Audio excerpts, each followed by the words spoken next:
This video I'm going to start do a walkthrough of the voyage itself. So let's start the voyage in Deptford.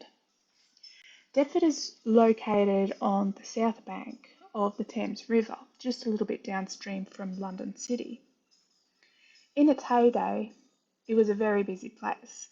It was oriented around everything to do with shipbuilding, refitting and provisioning. There were many facilities and businesses that were structured around the maritime industry. Craftsmen such as rope makers, sail makers and carpenters were based there, as well as traders who provided goods for provisioning food and other supplies for long voyages. Barracks and other accommodations were also there set up for captains, naval officers and for crew members. All three of Cook's voyages would have sailed out this little river here into the Thames and then following out to the ocean. Many famous voyages also started and ended here in Deptford. It was also here that the ship, the Earl of Pembroke, a Whitby coal-carrying vessel, was renovated and converted into the HM bark Endeavour. So the Earl of Pembroke was originally based in Whitby. This is a coastal village on the coast in Yorkshire, and it's an important port for whaling and for transporting coal. Whitby is also famous for being the inspiration for Bram Stoker's book Dracula, which ironically is about the story of an invasion from the sea. James Cook himself did his sailing apprenticeship in Whitby, and during this apprenticeship he actually stayed in the attic of this little house right here on the Whitby Harbour. Whitby is also where all the ships from Cook's three voyages were originally built. By the time the vessel was acquired by the Navy, Cook was still serving in Newfoundland in Canada for fighting in the 7 Years' War. He was recalled back to England after the acquisition of the ship. On the 5th of May 1768, James Cook and Charles Green were both formally summoned to the Royal Society and were propositioned for the voyage. I think this meeting happened in this building right here, as this was the Royal Society headquarters at the time. Cook's public mission was to travel to a vague location, the South Seas, or the South Pacific, to observe a rare astronomical event, the transit of Venus. But here's the thing. We know that the Endeavour ended up going to Tahiti to view the transit.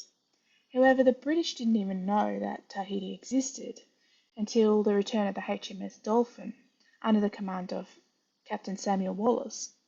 And Captain Samuel Wallis didn't return until plans and preparations for Cook's voyage were already well underway. So the question is, where exactly was the Endeavour planning to go, if not Tahiti? The answer to this question can be answered if we backtrack about 6 years or so to 1768 and look at the role of a man named Alexander Dalrymple. Alexander Dalrymple was a young worker of the British East India Company, and he was based in Madras in India. He was involved in the English occupation of Manila, which was from 1762 to 1764. Now, during the invasion and occupation of the Spanish colony of Manila, the British ransacked the city and stole valuable charts and documents from the St. Augustine convent. It was here in this convent that the British found a treasure trove, charts, maps and valuable strategic information about the South Pacific. Alexander Dalrymple always showed a keen interest in geography and had a knack for cooking up patriotic strategies for the British East India Company. Dalrymple went through the stolen charts that were found in Manila, and on return to England, he approached the Royal Society with his secret findings in a grand proposal in a letter titled Propositions for a Voyage to the South Seas in order to make discoveries which may tend to the company's advantage. 6 months later, Dalrymple was the first person nominated by the Royal Society to be captain of this grand proposal, the Endeavour Voyage, but Dalrymple ended up being replaced by Cook. Later in 1770, when James Cook's voyage was already well underway, Alexander Dalrymple published a book called An Historical Collection of the Several Voyages and Discoveries in the South Pacific Ocean. This book leaked some of the information that Dalrymple found from the stolen Manila documents, including the revelation of the Torres Strait. This book shows conclusively that the British knew of the existence of the Torres Strait before Cook sailed through it. Anyway, if we look at this book, we find that Alexander Dalrymple was under a very confident impression that a large continent was discovered by a Spanish explorer named Juan Fernandez. This continent lay in latitude 40 degrees south, east of Chile, and was populated with at least 50 million white people. And when Abel Tasman charted New Zealand, Tasman was charting the west coast of this same continent. This unclaimed southern continent was the original intended location for the bark Endeavour to view the transit from. However, the plan was changed at the last minute to view the transit from Tahiti when Samuel Wallis returned with the HMS Dolphin. The discovery of the southern continent was deferred until after the transit. Under the doctrines of discovery, at this time, New Zealand, which is possibly connected and part of this 50 million white people continent, is still suitable for a British first discovery claim. The Dutchman Abel Tasman never managed to land on New Zealand, let alone formally claim discovery of it. This is because during Tasman's first attempt to land on New Zealand, he ended up with 4 of his men dead due to an attack from the Maori. Tasman was then too scared to make another landing attempt. So New Zealand, aka the Great Southern Continent, technically remains unclaimed. Anyhow, let's get back to Deptford. Upon departing Deptford, Cook mentions in his journal that he stops at Galleon's Reach for about a week. This is what he writes in his journal. We sailed from Deptford and anchored in Galleon's Reach, where we remained until the 30th. The transactions of each day, both while we lay here and at Deptford, are inserted in the logbook, and as they contain nothing but common occurrences, it was thought not necessary to insert them here. What Cook doesn't mention here is that in Galleon's Reach, he is getting the ship fitted out with cannons and guns from the Royal Arsenal at Woolwich. The fit out of weapons is not likely to have happened at Deptford. It is interesting that Cook chooses to omit the supply of weapons from the Royal Armoury in his journal, and instead his journal reads as though he's just anchored in the river for a week. Cook heads around to Plymouth on the south coast of Cornwall, where he anchors for another week, making preparations. During this time, Joseph Banks and his party of scientists, artists, and servants from the Royal Society board the ship. Joseph Banks has with him a pre-publication copy of Alexander Dalrymple's book, a gift from Alexander Dalrymple himself. So we know for sure that Dalrymple's book was on board the Endeavour. On the 26th of August, the Endeavour departs England from Plymouth. On this same date, Cook's wife gives birth to the couple's 4th child. Baby Joseph doesn't live long. For each of the 3 voyages that Cook left on, he left behind his pregnant wife. Cook never met any of the 3 children born while he was away. The first 2 died before he returned, and Cook himself died on his 3rd voyage. Cook proceeds southwards. He reaches the island of Tenerife. Now, Tenerife is significant because the peak of Tenerife marks the prime meridian for the Dutch. So this is 0 degrees longitude for Abel Tasman. The journal records here an estimated longitude of 16 degrees 32 minutes west of Greenwich. Alexander Dalrymple's book has a figure of 16 degrees 27 minutes. In Abel Tasman's day, a value of about 16 degrees 46 minutes was accepted. This discrepancy between these values will become very important later on. In fact, the value here ultimately determined the location of the landing of the First Fleet and the current location of the city of Sydney, which I will cover in a future video. Eventually, on the 11th of April, 1769, after 8 months at sea, they arrive in Tahiti, aka King George Island.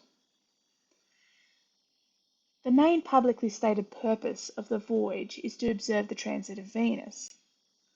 An observatory fort was set up at Venus Point some time before the transit.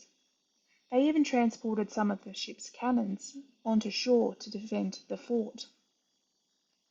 There was ample time to make enough observations to determine the longitude of Tahiti before the day of the transit. As Charles Green had experience with cutting-edge methods of determining longitude on the Barbados longitude trial, the longitude determined at Venus Point was accurate, only 1 minute off, or 60 meters from the current known value. As for observing the transit itself, it is not really known what kind of observation equipment was used, who was observing, what they observed, or what equipment they used. There were several different observation parties separated on different islands in case of local weather conditions. Now you would think that all observations would be documented, but it is all a bit haphazard. Apparently, as I learnt in the Maritime Museum in Greenwich, Daniel Solander, one of the scientists in Joseph Banks's party, brought along his private telescope from home that was actually a better one than what Cook had. But Solander's observations are not documented anywhere because he wasn't an official astronomer.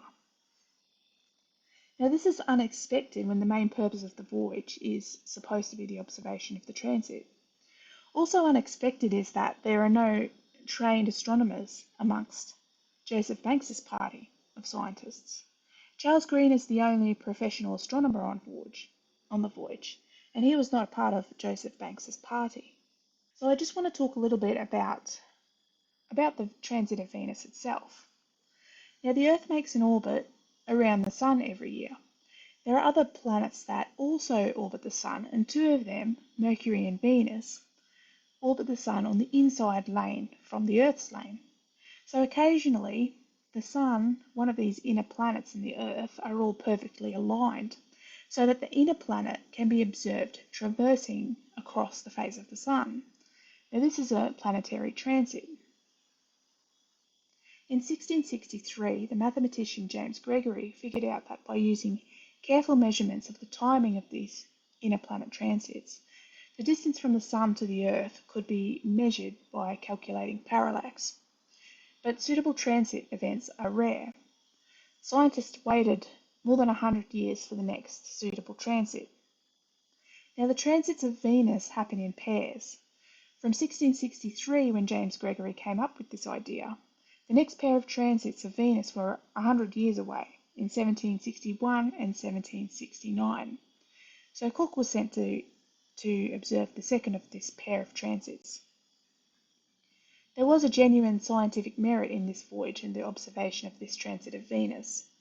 Tahiti was a great place to measure the transit, as it was daytime for the entire duration of the transit, which takes about 6 hours.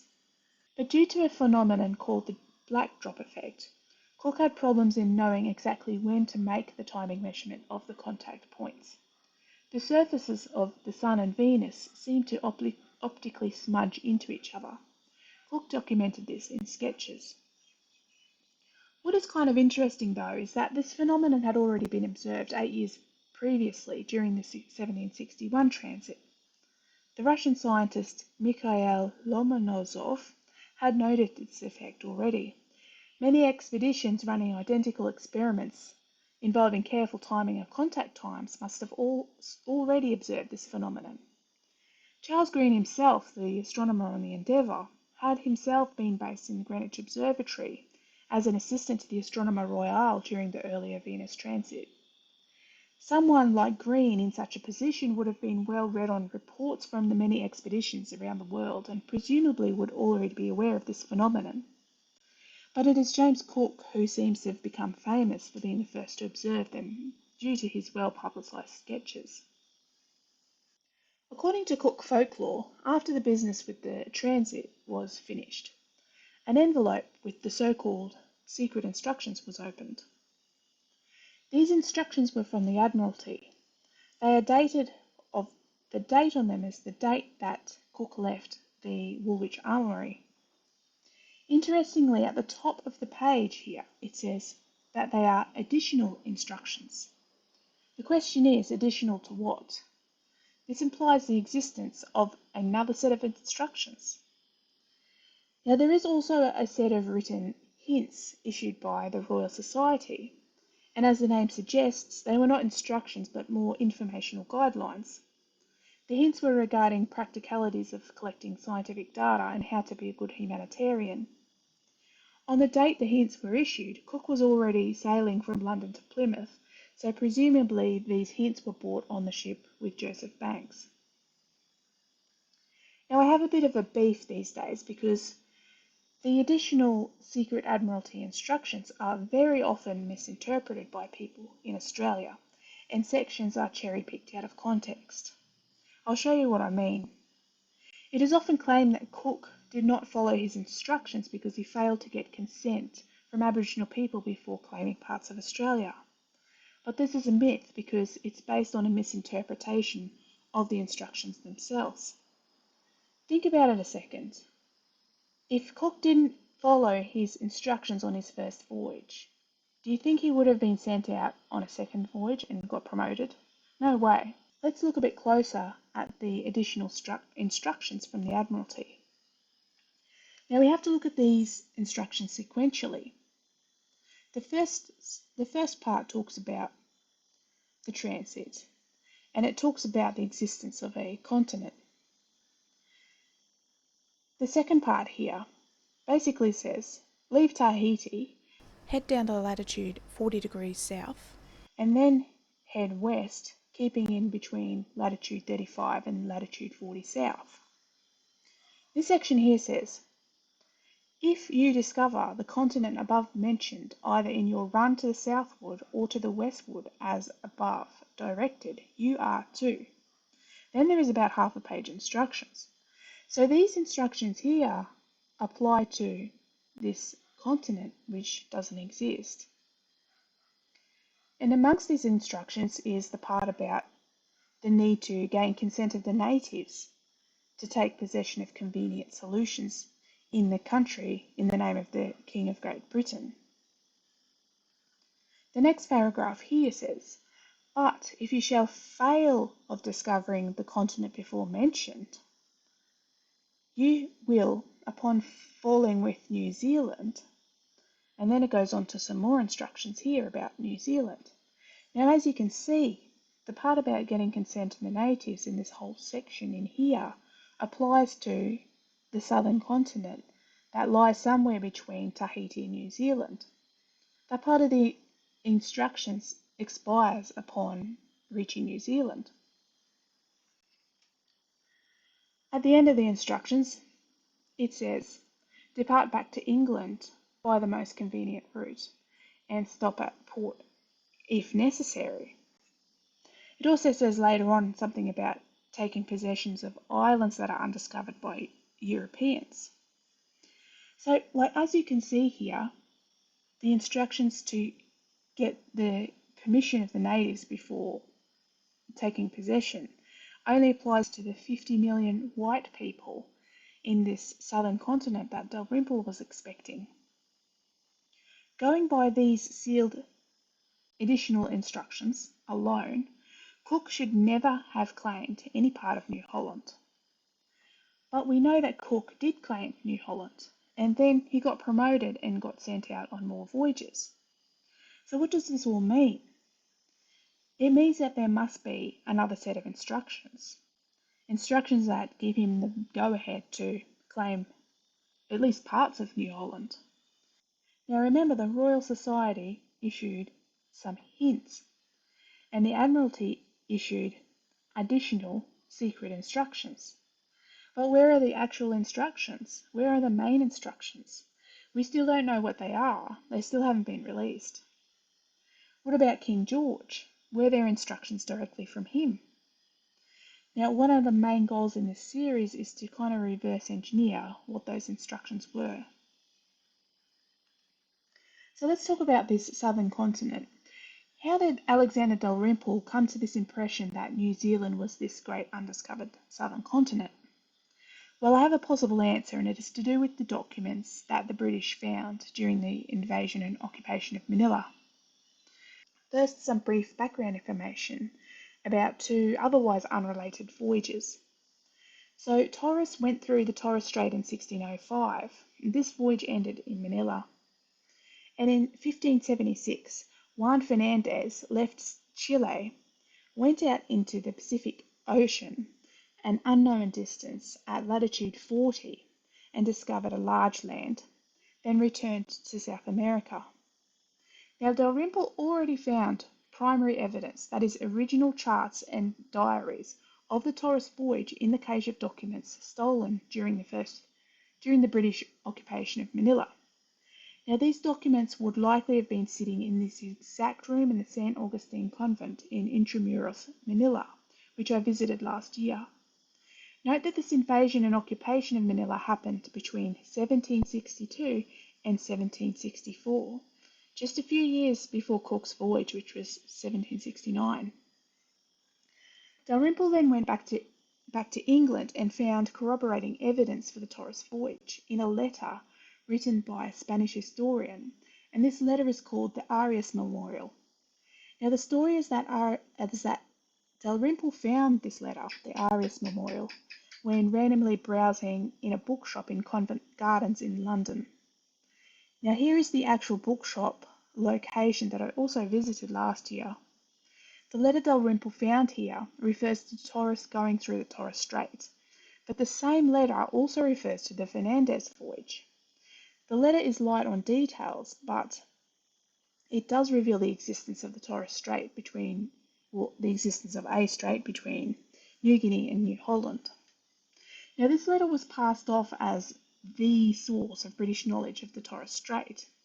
This is likely in an attempt to keep strategic information close to their chests, but to also downplay the massive theft of documents in Manila, as the British were still copping a lot of flack, a lot of political flack, because of all the raping, pillaging, burning, looting, and ransoming and ransacking of Manila.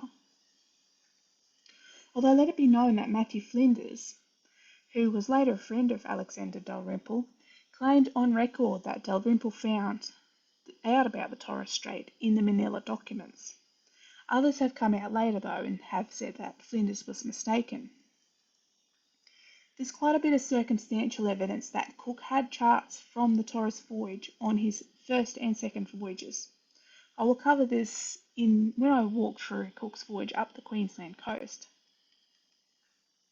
So Dalrymple probably presumed that, as the Arias Memorial was a reliable source for information about the Torres voyage, Arias is probably a reliable source with regards to Juan Fernandez's voyage. This led Dalrymple to put too much faith in the stories about Juan Fernandez, which led to Dalrymple to believe Fernandez's story of there being a very large continent full of 50 million white people in the South Pacific. Dalrymple subsequently convinced the Royal Society, the Admiralty, and King George to send a voyage to the South Pacific.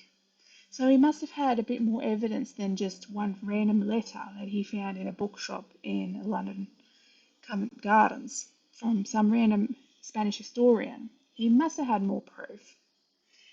In the next video, I will continue with this walkthrough of Cook's voyage, and we will talk about Cook's travels in New Zealand.